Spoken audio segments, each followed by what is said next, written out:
Йошкар-Ола шәһәренең исемен татар теленә тәрҗемә итсәк, Кызыл шәһәр дигәнне аңлата. Күп гасырлар янәшә яшәү нәтиҗәсендә инде. Мариларның байтак сүзләре татар сүзләренә бик охшаш. Мунча, кибет, алма кебек сүзләрне тәрҗемәсез дә аңлап була. Мариалда 36 мең татар яши. Йошкар-Олада 17 мең татарлар. Бер татар районы бар. Бездә татар авыллары бар. Мондагы татарлар зур авырлык белән булса да 1997 елда баш каланың уртасында татар мәдәният үзәге өчен бина алуга ирешкәннәр. Читтә яшәгән татарларга теленә дә, гырыф-гадәтләрен дә, культураны сакларга җиңел түгел. Аны бит инде Казаннан җибәргән телевизордан гына карап утырып булмый. Гел Казанга гына да барып йөреп булмый. Һәм инде менә татар үзәге ничә ел сезгә, балаларыгызга, яшьләргә гомумән җыелып бергә аралашырга шушындый мөмкинчелек бирә. Татар мәдәният үзәге мәдәният өлкәсендә булган эш чараларны, проектларны гына алып бармый.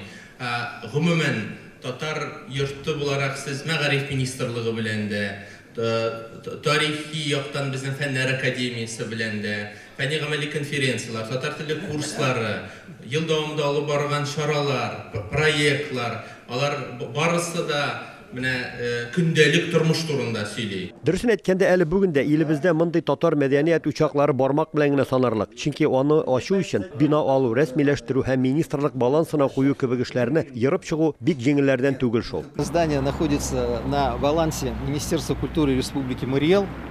В структуре центра работают 19 штатных единиц, которые полностью оплачивает Министерство культуры нашей республики.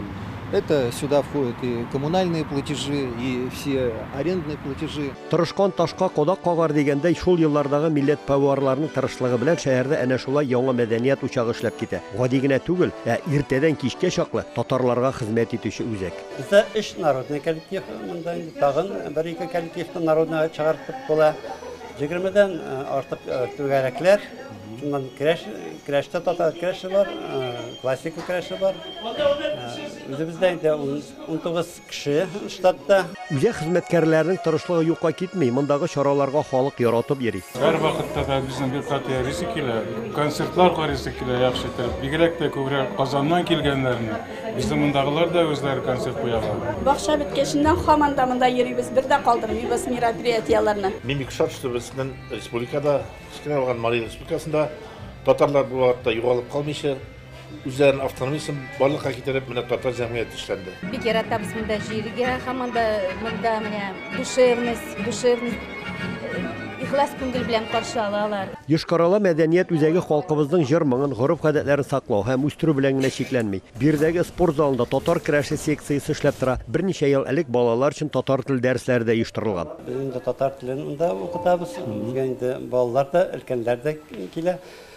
Чит милләт кешеләре дә кызыксынып киләләр. Бинада мәдәният үзәгенең сәнгать җитәкчесе, Татарстанның һәм Мары иленең атказанган мәдәният хезмәткәре Гәрәй Мәхсүмҗанов татарның борынгы уен коралы гөслә ясау өчен остаханәдә эшләп куйган. Бүген Гәрәйнең остаханәсендә 20-гә якын гөслә исәпләнә. Бу гөсләне мин Маритарак районының Кече Нусла авылында, Крәшин авылында таптым.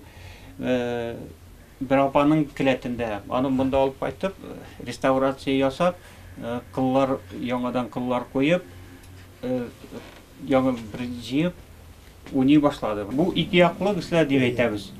Бу бер генә бүтән халыкларда, бүтән җирдә күргән юк бу гөсләне. Ике музыкант ике якка утырып, сразу играв часы руки дип әйтәбез инде. Гәрәй үзешчән сәнгать осталарын топлап, Хәзинә дигән гөсләчеләр ансамблендә оештырып җибәргән.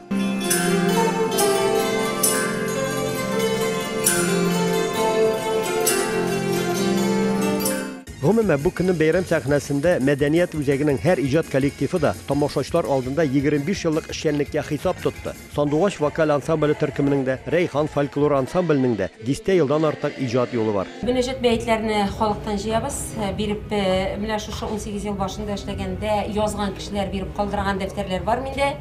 Шулардан җыябыз, элеккеге апалардан яздырып алган, авылларга экспедицияларга чыкканда алардан яздырып алып барабыз. Сүздә юк, үзара дус һәм тату яшәү яшәүче Мары иле татарлары мәдәниятебезне, телебезне саклауда зур эш алып баралар. Без бу yerдә булганда Йошкар Алада милләт җанлы кешеләрнең күп булуына хайран калдык. Шуларның берсе журналист Фәнил Мусин. Ул узган ел үз акчасына Якташлар дигән газета чыгара башлаган. Каталогка кертмәдем.